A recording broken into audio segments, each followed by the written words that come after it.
जिस वक्त से बिहार एआईएमआईएम के प्रदेश अध्यक्ष सह और विधायक अख्तरुल ईमान साहब ने ये बयान दिया है कि बिहार में होने वाले राज्यसभा चुनाव में एआईएमआईएम अपना प्रत्याशी उतारेगी, उस वक्त से पूरा हड़कंप मचा हुआ है। लोग तरह तरह की बातें कर रहे हैं। कुछ लोग कह रहे हैं कि एमआईएम को नहीं लड़ना चाहिए। मैं उन लोगों से पूछना चाह रहा हूँ कि भाई एमआईएम को चुनाव क्यों नहीं लड़ना चाहिए। अभी अभी विधानसभा का चुनाव हुआ जिसमें एआईएमआईएम ने पूरा प्रयास किया कि जो इंडिया अलायंस है, महागठबंधन है, उसके साथ एमआईएम को लिया जाए, लेकिन क्या नतीजा हुआ? तेजस्वी यादव ने अपने अकड़पन में पूरे बिहार को डुबा दिया और भाजपा के हवाले कर दिया। राहुल गांधी अपने राजनीतिक नासमझी की वजह से बिहार चुनाव हार गए और अब जब राज्यसभा की बारी आई है तो आपको फ्री फंड में एआईएमआईएम का समर्थन चाहिए। अब एमआईएम बिहार के अंदर बहुत मजबूत हो चुकी है।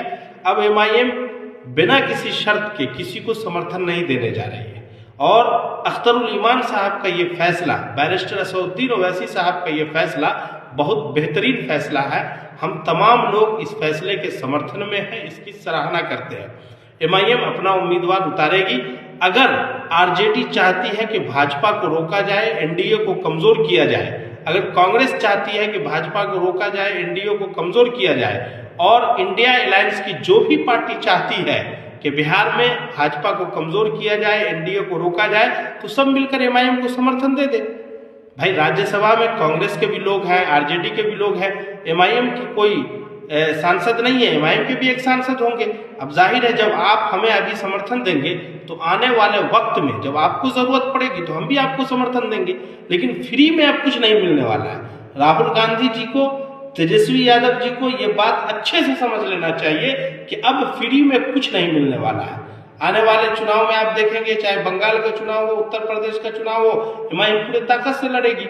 एमआईएम बार बार यही तो समझाने का प्रयास कर रही है कि भाई अगर आपको कॉमनवेल्थ ताकतों को रोकना है, अगर आप चाह रहे हैं कि जो बीजेपी और एनडीए है इसको रोका जाए, तो इसके लिए सबको साथ चलना होगा।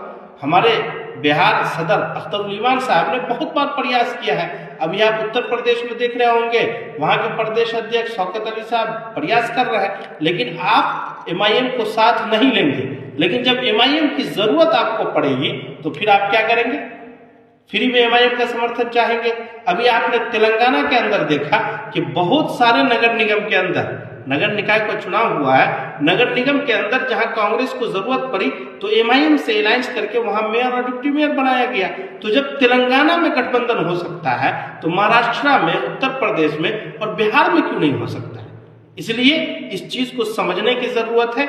एमआईएम अब एक बड़ी ताकत बन चुकी है और अभी पिछले दिनों जब दारुसलाम डे पर बिहार के एक बड़े नेता, आईआईपी पार्टी के राष्ट्रीय अध्यक्ष और सहरसा से विधायक आईपी गुप्ता साहब ने एक बड़ी जबरदस्त बात कही वहां सभा में। जब वहां गए वो, तो उन्होंने कहा कि अब बिहार की राजनीति मिस्टर बैरिस्टर के बिना नहीं चल सकती है।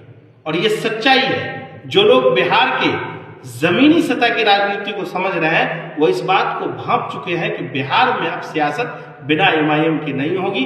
इसलिए अख्तरुल ईमान साहब पूरी मजबूती के साथ डटे रहिए। हम तमाम कार्यकर्ता पूरे बिहार के कोने कोने से तमाम लोग आपके साथ हैं। राज्यसभा का चुनाव जब होगा तो इस मर्तबा एमआईएम को अपनी ताकत दिखानी चाहिए।